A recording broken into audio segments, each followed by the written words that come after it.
Yes. Oli ku Yugi Update Civic Sinziro bango tuliza gwatana tuyungako kirira wansi wale kigambo subscribe kikoneko oberenga otweyungako gwa mukwano gwangalieyo ampuliriza. Tutandise twagala tutunulire kiki ekigenda maaso ku musango guno ogwa Dr. Kizza Besigye. Njukira nti nno gwafunyeyo omujulizi. Omusango wavuddeyo omujulizi agenda maaso n'okulumika Dr. Kizza Besigye era bannange ensonga simanyi na kumanya ensonga zandibanga zirinnye enkandago ebintu byandibanga birungi si birungi eri Dr. Kizza Besigye. Kakati twagala tubitunulemu twagala tubiyiteeyitemu wabula nkutegeeza nti gwatana tweyungako oyina okukkirira bukkirizi wansi awo ekigambo subscribe kyo weekiri kikoneko oberenga otweyungako gwe mukwano gwangaleyo ampuliriza. Kakati jjukira nti no Dr. Kizza Besigye juzi yavayo ne yeekalakaasa n'akandagga n'akuba n'emmeeza n'aluma n'ogwengulu ng'agezaako kulaga abalamuzi nti nno engeri gye mukuttemu ekitongole essiga eddamuzi mumenyesezza mateeka era ng'ayagala obbalaga nti constitution mugivvodde ne mudda ne mukati era ng'alaga nti takkirizibwa byava na mu kusalawo kwa ekitongole eky'essiga eddamuzi. Kakati tujjukira olunaku olwo Dr. Kizza Besigye yafeintinga n'okufeintinga.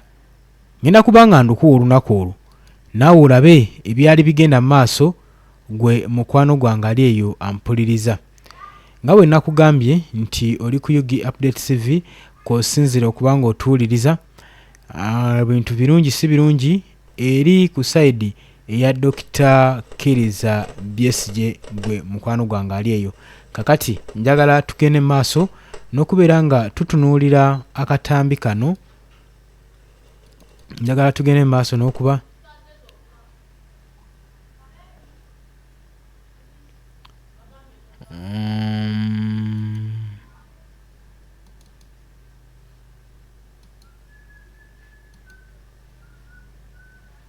yes.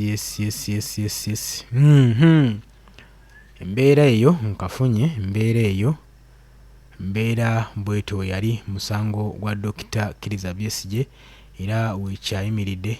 Tukyagenda maaso nagambye oli ku Yugi Update TV kosinzira okubanga otuwuliriza gwe mukwano gwange yonna gy'oli. Kakati nno omujulizi alaze omujulizi wetwogerera ng'alaze kooti Power Bank mwababadde ku live y'eggulu ku ssaawa 2 twagitandise ssaawa meka live eyo ssaawa nga 4-3 yes ababaddeko nabalaze ebigenda maaso musango wa Dr. Kizza Besigye munabyabufuzi eyaliwo era yalwana obwezingira okuleeta gavumenti ya Mwami Yoweri Kaguta Museveni mu buyinza paka ne kakati bakajjadde mu ntebe eyaliko effort ya Dr. Kizza Besigye wenjogerera yakamala emyaka gumu nebbanga nga liiryo ng'ali mu kkomera agenda myaka 2 n'omusobyo ali mabega wa mitayimbwa gyagenda maaso n'okutemeza naye government oba prosecution ebadde ebuliddwa engeri gyeyinza okulumikamu n'okuprovinga Dr. Kizza Besigye ku misango gye bamupaatiikako. Kati wenjogerera nga prosecution yafunye side egidifendinga era yaleese evidence obujulizi obulumika Dr. Kizza Besigye omusango guno gubeere nga gumukka mu vvi gwe mukwano gwangali eyo ampuliriza. British American International Andrew Wilson era nga yatugambye ali ku international level kuba investigators yaliko era kino he was intended to do so yakibala ekyokubeera nga ateeka Dr. Kizza Besigye mu katego mu trap gye yali amwagalamu okumuggyako obujulizi. Agamba yali akozesa Power Bank eyaliko kamera era agamba yakozesa Power Bank olw'ensonga Dr. Kizza Besigye kyani mbeeredde kizibu nnyo okurecognizinga nti nno eno Power Bank it's a gadget oba it's a device egenda omulumika ku musango agenda maaso n'okukola ogwa treason ogw'okwagala okutta Mwami Yoweri Kaguta Museveni tubuhabulwa saako n'okuleeta obutujjo okuyekera gavumenti ya Mwami Yoweri Kaguta Museveni. Wuliriza ggwe omwami ono agamba Power Bank eyo yaliko kamera Dr. Kizza Besigye gy'atasobola kwekkaanya era yamuyambako n'omuwa enkizo okusobola okutambuza emirimu gye nga bwe yali agibala. Naye agamba kino teyakikola yekka, yakikola ng'ali under Ugandan agencies, aba agencies abamuyambangako okutambuza ensonga zino okusobola okulaba nga baziggusa. Musango nno gulinnye enkandaggo. Tukirize oba tugaane omusajja wabanga bamupanze obanga waddala okujja okulumiriza Dr. Kizza Besigye, omusajja yandibulwake wakane mu kibira wano baba meze ne baluma. Twandigambye nti ebbanga libamutadde mabega w'emitayimbwa lyandibadde limumala, oba oliawo bamumaze amampaati ageegoloza omukadde nga anaawanvuwa nti addeyo ewaka atuule alabire mukazi we Winnie Byanyima. Naye kati abasajja bongera kuteekako nkokoto. Bansobedde bandibanga basajja ba Seno. Ekisenge kya Seno kati nnaku zino bakitaddeko ne seminti. Eyo tuveeyo tongere maaso n'okusabira bannabyabufuzi baffe naddala abakulembeze. Nga bw'oli ku Yugi Update TV nga kw'osinzidde obanga otuwuliriza nkutegeeza wansi awo okkirira waliwo ekigambo subscribe kikooneko obeere ng'okitweyungako, obeere ng'otufollowinga, otwerabirako na mukadde gwe omukwano gwange ali eyampuliriza. Sisitimu yaffe ebadde etya bannange? Simanyi muli mumpulira? Yes, tewerabirako na mukadde kakuyambeko nnyo okuleetera notification message okusobola okulaba ng'otambula wamu naffe gwe mukwano gwange ali eyo ampuliriza. Information twagala tugisikeyo, twagala tugende mu maaso gwe mukwano gwange ali eyo ampuliriza. Wuliriza omusajja ono British American Andrew Wilson avuddeyo n'alipresentinga ko eri mu kooti ebintu byakuŋŋaanyiza recordings device ze yayogeddeko ze yakozesa mu ngeri ey'ekyama okukapturinga meetings ze yalimu ne veteran opposition politician Dr. Kizza Besigye saako ne ba-associates be onga Joel Wakayima. Agamba eno meeting baagirimu era buli kimu yakirikodinga nga n'omulimu gwe gwali gwa completing operation eno. Jjukira yakugambye gye buvuddeko eggulo nti yajjanga omu ku bafinansa bafacilitator era nga n'abagagga abalala ba-associates bafacilitator ba finance we bali ku kido abagenda okuba nga bateekamu Dr. Kizza Besigye omusimbi, ng'omusimbi guno kigambibwa, wuliriza, nga kigambibwa nti omusimbi guno gwabadde gwali gwakuyamba ku Dr. Kizza Besigye okugula ebyokulwanyisa weapons, military weapons. Omwe muli ne drones ezibwatuka, si zino zi drones zino zi taxi. Drones zino ezigenda ne ziteekayo ekizuka ne zibwatula ne zivaawo, ezo nazo zaali mu budget. Okussa n'okulitulitinga okola recruitment y'abaana obayingiza amagye era nga baali bagenda kikolera wali eri mu Kisumu Kenya, batraininga abaana ku 6 basobole okubeera nga bayingira Uganda nga n'enkebe tebazibagulidde, basobole okubeera nga bamwamulako gavumenti ya Mwami Yoweri Kaguta Museveni. Era British American Andrew Wilson alumirizanga agamba n'ekyokusasinatinga Yoweri Kaguta Museveni nakyo bakiteesaako. Bino bye bimu ku byabadde agenda maaso n'okulumiriza ng'agamba n'ekyo twakiteesaako. Besigye, Dr. Kizza Besigye sagala weegane. Eno power bank ogijjukira. Dr. Kizza Besigye bamulaze ebintu ng'anyeenya mutwe nga bannange. Pinati kiki ekigenda mu maaso? Yagotesa omutwe n'anyeenya mutwe ate gwakole ki? Abasajja bamulumiriza, baleese gadgets, baleese devices ezirumika meetings ze baali bagenda maaso n'okutuula. Nga kigambibwa nti bana basajja Andrew Wilson yagamba basooka ne bamusikirizaako ne $5 million nga bagenda zibankinga mu banka e Dubai wano nga mu bank eno Dr. Kizza Besigye wajja okubeera na access etuukirira ku ssente ezo $5,000,000 eza dola. Andrew agamba twakikola olw'ensonga twali tulina okukikola n'omulagako nti tuli serious agetinge interest mu nsonga naye atulage mission wawa gyagiraza ddala mwetegefu mbu bakikola againinge confidence asobole okugenda maaso n'ekikolwa ekyobuyeekera ekyokujjako n'okuassassinatinga mwami Yoweri Kaguta Museveni era nga balina abakulu bali batagetinze bagenda okutandikirako saako n'ebizimbe eby'amaanyi bye bali bagenda okuba okusobola okuteekawo embeera mu kibuga Kampala. Omwami ono Wilson watu wayogera bino ebigambo si bya Yugi Update TV bya Andrew Wilson witness gwe baleese okuleeta obujulizi okulumiriza Dr. Kizza Besigye. Oli ku Yugi Update TV ko sinziro bango otuliriza gwe yakateyungako nkutegeeza nti kirira wansi waliwo ekigambo subscribe kikoneko oberenga otweyungako. Tukyagenda maaso gwe mukwano gwange ali eyo ampuliriza embeera nga weegenda maaso ebintu webityo embeera weetyo weeri bintu birungi si birungi ng'omukwano gwange ali eyo ampuliriza ebya Dr. Kizza Besigye birungi si birungi ekyo osaanidde okubeera ng'okimanya era osaanidde okubeera ng'okitegeera. Wakayima ye ssaawa zino awulira ddala nga n'entegetege zimufambye kuba omusajja byeyayogera ne gadgets zaleese ng'agamba zino ze zibalumiriza okubanga ze zaalumika obujulizi bwonna mu meetings ze baali bagenda mu maaso ze baatuulamu mu Geneva aluddawa nga bagenda mu maaso n'okuteeseganya ku ky'okuggyako gavumenti mu buyinza n'okusassinatinga mwami Yoweri Kaguta Museveni tumuhabulwa.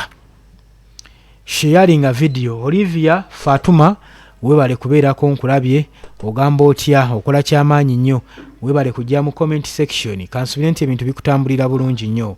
Wilson yagambye kooti yali codinga meetings zonna okuva mu Geneva mu Switzerland Athens Greece saako ne mu Nairobi gwe mukwano gwange ali yampuliriza ne mu Kenya yakapchalinga audio saako ne virtual content ng'akozesa converted devices disguises eziri ordinary household personal items ezaite zisobola kubanga eziri cognizingibwa Dr. Kizza Besigye. Oho nkugambye nti ebintu birungi si birungi eri Dr. Kizza Besigye. Wakati mu kubanga akulembedde n'obujulizi ne prosecutor Richard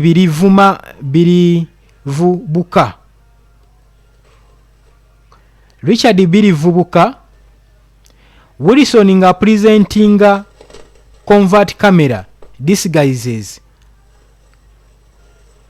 nga ekisenge ne USB charger ya submitting the walls USB charger bino byagambye mbu byakozesa during the meeting mu Geneva era ya presentinzeeyo ne ka audio akatini akalikodingibwa ne ka recording device ke yagambye nti akuba akateeka ku steel radiator mu biseera bya meeting basobole okulumikira ddala Dr. Kizza Besigye nga bamulumiriza omusango nga bamuteekako essango semasango gusobole okubeera nga gumuka muvi. Kati prosecutor wenjogerera asambira mabiganga jjanzi kuba alabanga omusango guno agenda guwuuta buva. Dr. Kizza Besigye yabivuddeko ddaanya enyamutwe agamba mumanyi mukole bye mwagala okukola mukole bye mwagala okukola. Ku second meeting Andrew Wilson British American yagambye yakozesa disguised power bank gyapuresinga mu meeting wakati ku mmeeza olwondo nga kuliko ka spy camera nga kateekeddwa munda. Beggulo yabyogeddeko bwogezi kaakati bino abipulizentinze ng'obujulizi okulumiriza ddala Dr. Kizza Besigye nti omusango guno yaguzza era yali mu lukwe lujjako mwami Yoweri Kaguta Museveni tumuwabulwa ku ntebe ye.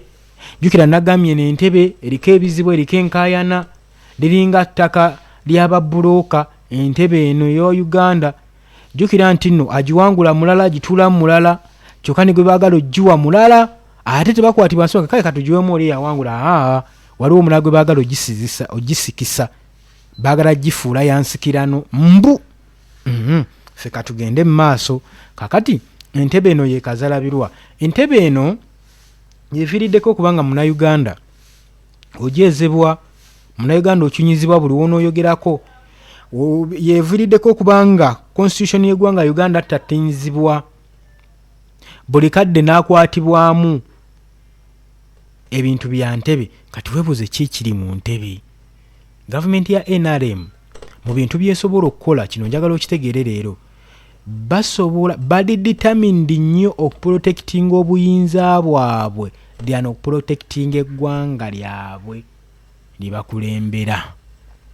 Kankakudiremu tokategedde. Gavumenti ya mwami Yoweri Kaguta Museveni bali so determined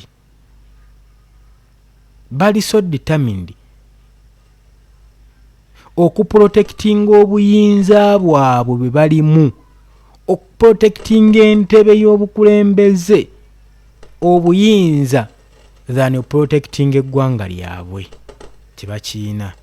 Eggwanga litubira, economic crisis efuuse economic crisis, buli kimu kiri upside down, buli kimu Uganda kiri parallel, eggwanga libuze naye bo bakuuma buyinza, akasabeera n'obuyinza. Tunulira byonna ebigenda mu maaso mu Uganda, njagala obitunulira obyetegereze. Gulowooza singa sikuuma buyinza ne basalawo nti bakuume eggwanga singa liriwo eriti, eggwanga lyandibadde lyeyagaza. Niba balaba nga okukuuma eggwanga ng'enkya bagenda kufa, afazaali bafa nga nalyo liweddewo.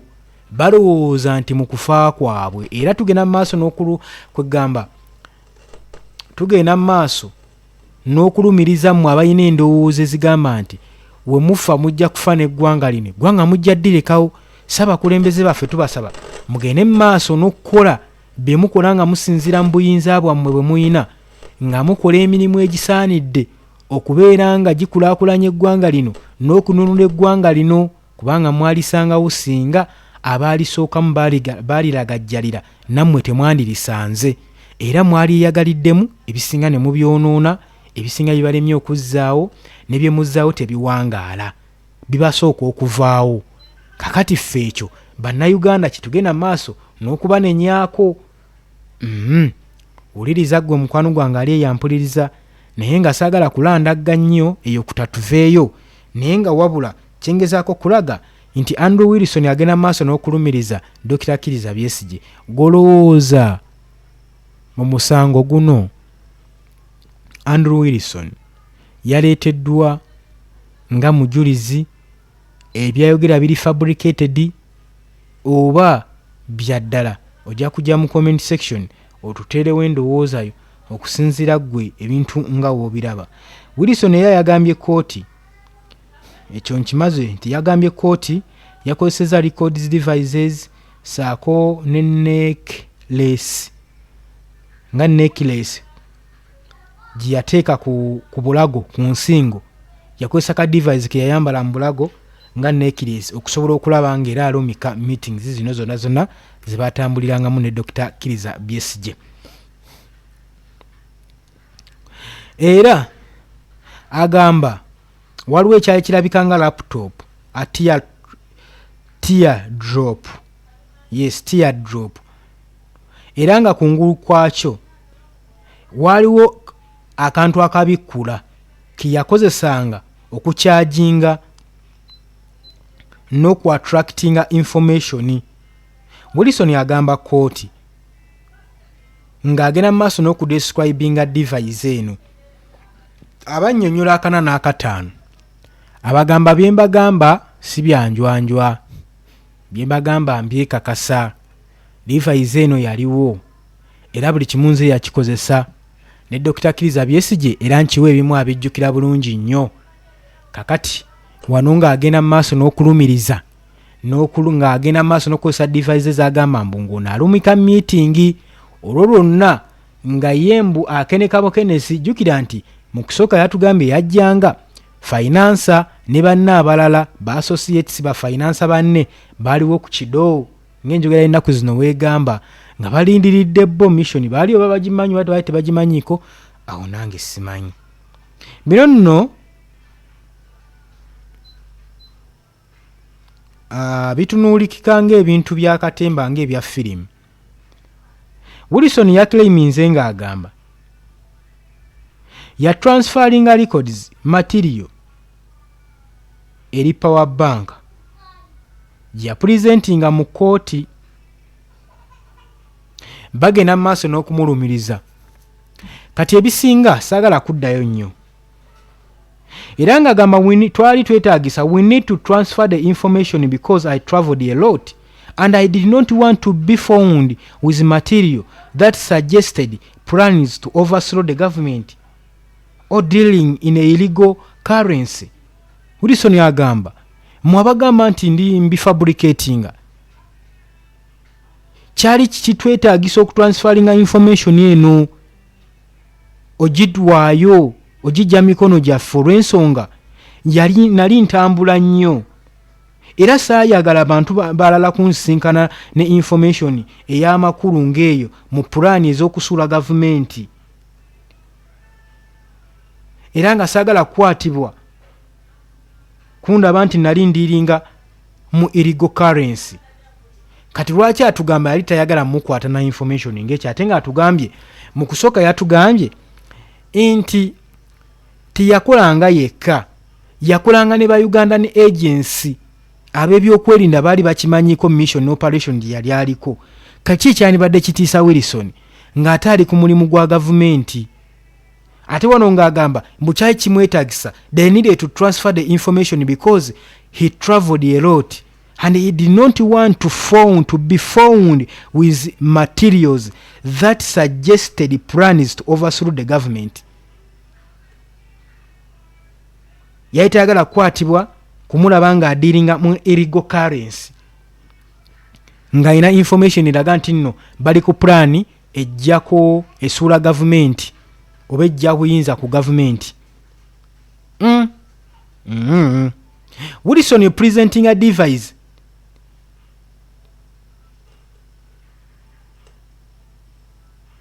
mu kuwaayo device zino yabadde asuubirwa okuplayinga device ne audio ne video zino recordings ze yakola era ng'agamba ajja ziplayinga abalagira eddala obukakafu biki bye yakwata during the meetings. Naye Wilson yabadde unable to identify the manufacturers of the device. Teyasobodde kuwaayo kulicognizinga ba manufacturer abakola device zino ze yali akozesa. We yabadde aziwaayo ng'awaayo obujulizi bwe teyasobodde bawaayo. Yadescribinze budescribinzi kika na type n'ekigendererwa ekyali ekyokozesa equipment zino. Ebyo ebimu ku byokka bye yayogeddeko Wilson. Nekirabika nti wakyaliwo questions ebibuuzabuuza kitegeeza nti balooya ba Dr. Kizza Besigye bakyayinawo questions balina okubuuzabuuza Andrew Wilson asobole okubeera nga addamu ebintu bino. Jjukira nti bulijjo nsiba mbagamba nti mu kkubo ly'amazima temusibwa misanvu.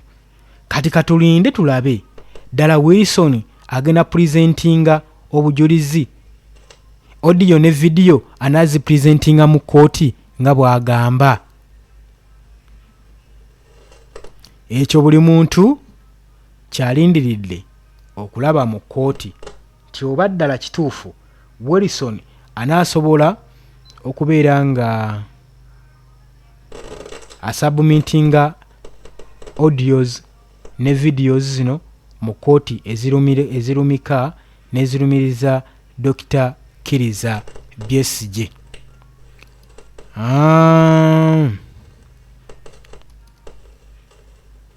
Ensonga nga zigenda mu maaso ng'omukwano gwange ampuliriza. Ensonga nga zigenda mu maaso nkyakutwala gwe mukwano gwange ali ampuliriza. Tukyali ku musango gwa Dr. Kizza Besigye. Wilson era yasuubiza okuwayo mobile phone eri okwa-identifyinga for identification ng'agamba kooti enti yakozesa essimu ezo ocommunicatinga ne Dr. Kizza Besigye ne Wakayima mu meeting ez'okusuula gavumenti ya mwami Yoweri Kaguta Museveni. Bannange ebyo mubiwulidde era tugenze mu maaso n'okubeera nga tugabawa tugasaka mu nsonda ezeesigika nga tumaze okugakubako enfuufu ne tugabawa nga tewali wadde without grain of doubt nti gano ge gavudde mu sources ez'enjawulo ne tugakusunsulira ne tusobola ogapurezentinga gy'oli. Gavumenti mu kukwata kwa Dr. Kizza Besigye bamukwatira Nairobi. Wilson yagamba meeting ze bali bagenda mu Kisumu nga bagenda kulaba aircraft gye zinaalandinga nga zibagenda ogula mu ssente zibagenda omufinansinga ate era n'okulambula ekifo kibagenda otrainingiramu ba recruitants bebagenda okulikulutinga okuyingiza amagye. Baali basuubira abaana 36 nga bano bagenda okuyekera gavumenti ya Mwami Yoweri Kaguta Museveni gye basuubira ejjuddemu bataliyani z'amagye agayinza okubeera nga tebagasukka wadde ne bataliyani emu. Dr. Kizza Besigye is Kano nazirwanako era amanyi byonna ebigenda mu maaso mu magye, amanyi ekyetaagisa okubanga ogulawo olutalo era kikwewuunyisa okubanga yena enkola gye yali agenda okuyitamu. Eggulo baakonyeeko ku Dr. baakonyeeko ku mukulembeze w'ekibiina kya National Unity Platform Robert Kyagulanyi Ssentamu Andrew Wilson ng'agamba nti baakirowoozaako dda mbu ekyokubanga bakowoola ne Robert Kyagulanyi Ssentamu abeeyungeko engeri gy'alina amaanyi mu Central Buganda ne mu Uganda yonna osanga abantu banaabeera ku sayidi yaabwe ng'olwo bamaze okubanga baleeta drones emmundu amagye agagenda okuyambako okubeera nga batandika olutalo luno. Nagambye dda nti oli ku Yugi Update TV kosinzira obanga otuwuliriza gwe atannatweyungako nkutegeeza mukwano gwange tokola kintu kirala kyonna kirira bukkirizi wansi ekigambo subscribe nagambye dda weekiri mu kikooneko mbeere nga mutweyungako nga ensonga zirinnye enkandaggo mukwano gwange ali eyampuliriza. Andrew Wilson ng'agenda mu maaso n'okulumiriza Dr. Kizza Besigye. Andrew Wilson kyesimanyi oba ku meeting ezo yaliko yekka tanna presentingayo banne bwe bali mu meeting eno era ffe tusuubira nti webanga meeting yazagenda mu maaso mu Geneva meeting tebasobola kubanga bagikola na Dr. Kizza Besigye na Wakayima yekka wateekeddwa okubayo abalala abaagabana ku bujulizi buno nga Andrew Wilson bw'ayina era webanga biri fabricated nkiwa bajja presentingibwa seera webanga bituufu era obujulizi bujja kuvaayo. Jjukira nti nze nagambye ekkubo ly'amazima temusibwa misanvu ekyo tusaanidde okubeera ng'okimanya naye banaapalapalanya batya ng'obujulizi bwakuvaayo bujja kuvaayo. Kino nagambye tosaanidde kubeera ng'okyacyanca nti Besigye tebikwatako gwe n'omukulembeze bikwatako kubanga enkya gwe bagenda okubeera nga batunuza mu mbeera ze zimu eza Dr. Kizza Besigye. Ate kino kye bakola kivoola ssemateeka w'eggwanga Uganda. Jjukira nti nno baakajja babeere nga basayininga sovereignty bill kati bingi bye basinziiriramu okukinya Dr. Kizza Besigye.